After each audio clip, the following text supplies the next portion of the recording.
สงฆ์กุลพ่อกุลแม่กุลครูบาอาจารย์กุลศีลธรรมกรรมฐานจงมาปกห่มรักษาครูบาอาจารย์พระเจ้าประสงค์ทุกรูปปกห่มรักษาปออกไม่ออกศรัทธาตั้นสาธุชนคนดีผู้สนใจใฝ่ในธรรมทุกท่านขอถวายความเคารพแสดงความนับถือพระมหาเถระพระเถรานุเถระเจ้าคณะพระสังฆาธิการครูบาอาจารย์เจ้าที่เปิดวิทยุฟังอยู่ที่วัดที่ว่าเวลานี้บ่ว่าจะเป็นหลวงป่อหลวงลุงตุลุงตุปีตุน้องเปื้อนสหธรรมพระสงฆ์ทั้งหลายท่านที่มีอายุพรรษามีการศึกษามีภูมิธรรมที่สูงกว่าเก่ากับผมขอถวายความเคารพแสดงความนับถือจุตนจุองค์ขอความสุขความเจริญจงได้บังเกิดกับญาติโยมป่ออุ้ยแม่อุ้ยนักศีลนักบุญเท่าแก่น้อยใจยิ่งทั้งหลายที่รับฟังรายการอยู่เวลานี้ทุกคลื่นทุกสถานีขอความเจริญรุ่งเรืองจงได้ปรากฏแก่เจ้าของสถานีผู้อำนวยการดีเจเจ้าหน้าที่ที่เปิ่นได้ทำหน้าที่เชื่อมสัญญาณก็เกี่ยวเอารายการนี้ไปสู่ผู้ฟังทางบ้านได้เวลาแล้วเนอได้เวลาแล้วตึงเวลาแล้วได้เวลาสำหรับการรับฟังธรรมะอันเป็นสาระประโยชน์ทางด้านพระพุทธศาสนาน้ำธรรมคำสอนขององค์สมเด็จพระชินวรสัมมาสัมพุทธเจ้าได้มาปะมาพบมามาเล่าสู่บรรดาพ่อแม่พี่น้องป่อออกแม่ออกป่ออุ้ยแม่อุ้ยนักศีลนักบุญเท่าแก่น้อยแจงยิงทั้งหลายทุกท่านแล้ว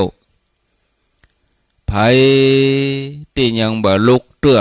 ก็เกียมตัวลุกมาได้แล้วเนอะลุกมาได้แล้วตื่นมาได้แล้วหลับลุกเจ้ากินพักทั้งปลายหลับลุกควายกินพักทั้งเก้าลุกเจ้าได้หลายลุกควายได้น้อยหลับลุกเจ้าเป็นเจ้าทั้งหลายหลับลุกขวายปาเฮือลูกหลานเป็นหนี้เป็นข้าเนอตื่นมาเหียเนอลุกมาเหียเนอลุกเนอลุกเนอลุกลุกลุกลุกลุกลุกลุกตื่นตื่นตื่นตื่นตื่นตื่นได้แล้วลุกได้แล้วญาติโยมทั้งหลายลุกเจ้าตื่นตัวเจ้าบัวกับอาหารเยื่องนาพังพร้อมลุกควายบดตันหนตางกีดก้อมก้าตัวบ่ต้อมปูนอายจุงเก่งเข้าไว้อย่าไปให้ขวายต่อหน้าสบายจำไว้เน้อเจ้าจำไว้เน้อเจ้าอรุณสวัสดิ์ธรรมะสวัสดีสวัสดียามเจ้าศรัทธาญาติโยมท่านผู้ฟังยินดีต้อนรับเข้าสู่รุ่งอรุณวันใหม่ปะกันเจ้านี้เป็นเจ้าของวันพัด วันพฤหัสบดีที่11เดือนเมษายนพุทธศักราช2567วันนี้เป็นวันเดือน7เหนือขึ้น3ค่ำเดือน7เหนือขึ้น3ค่ำพร่ำว่าเป็นวันพฤหัสบดีรายการเสียงธรรมแสงอรุณได้มาพบญาติโยมทั้งหลายแถมวันหนึ่งเจ้านี้อาตมาภาพก็จะเข้ารายการเรียบร้อยแล้วก็จะมีผู้ดำเนินรายการมาประคับประคองเวลา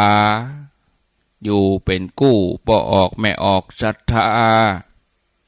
ไปจนถึงเวลา7 โมงส่วนอาตมาภาพเองก็มีภาระธุระมีการจำเป็นจะนั่งจัดรายการยาวเมินจนจบเวลาก็กลัวว่าจะบัดดันในการเดินทางก็วันนี้ก็ได้นิมนต์หลวงปู่ตุลุงดอยของเฮานี่หลวงปู่พระครูปฏิภาณธรรมทินเจ้าวาดวัดพระธาตุเจ้าม่อนจอมพ่ออำเภอเบียงป่าเป้าจังหวัดเชียงรายหลวงปู่จะได้เมตตาต่อศรัทธาญาติโยมเมตตาในรายการเจ้านี้มาเผยแผ่ธรรมะมามาจะเป็นกู้ญาติโยมยามเจ้า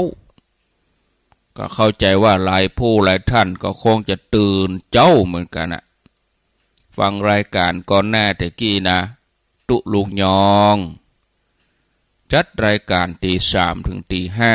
5พอศรัทธาญาติโยมก็โทรมานักมาหลายที่โทรบัตรตันแถมก็มีก็โทรบัตรตันก็โทรมาในรายการหลวงปู่นี่เอาเนอะ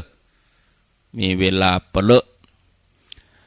ไปแล้วก็กลัวจะขาดแคลวเวลาตอนนี้ไปจะได้ตัดสัญญาณไปที่วัดพระธาตุม่อนจอมพ่อให้ญาติโยมทั้งหลายได้รับฟังสาระธรรมะจากหลวงปู่พระครูปฏิภาณธรรมทินส่วนตนตัวอาตมาภาพเองก็ได้จะทำภาระธุระส่วนตัวเกียมตัวเดินทางวันนี้ก็คงทำวันค่ำแต่ว่านี่ก็บ่ได้เข้ารายการสักกรรมนี่ภาระธุระตึงเจ้าตึงบ่ายตึงค่ำวันนี้ก็มีภาระธุระกับกิจกรรมยิ่งช่วงก่อนสงกรานต์ก่อนปีใหม่เมืองนี่กิจกรรมมันทีเนอะญาติโยมเนอะมีตลอดกิจกรรมนะแล้วกิจกรรมที่เฮาบ่ได้เกียมไว้ล่วงหน้าก็มีอย่างงานเขาดำงานศพงานหยังหมดนี้นะเป็นงานที่มันเกิดขึ้นมาโดยที่บ่ได้วางแผนไว้ล่วงหน้างานอย่างอื่นกิจกรรมอย่างอื่นนี่เฮาสามารถกำหนดวันได้กำหนดเวลาได้งานเขาดำนี่พวดพลาดขึ้นมากับบางทีงานอื่นก็จะต้องหลีกไปก็มีอย่างนี้เป็นต้นเอาละเด้อไปก็เดี๋ยวจะล่วงเลยเวลาต่อนนี้ไปก็เจิญศรัทธาได้รับฟังรายการเสียงธรรมแสงอรุณเนอะอาตมาลาไปก่อนปะกันแถมใหม่โอกาสหน้าก็ขวะปะถ้าจะวันจันทร์ปุ่นนะวันจันทร์มาเจ้าบุญกรรมหูเนาะแกวปะการแถมใหม่โชคดีมีใจอายุวันโนสุขังปราง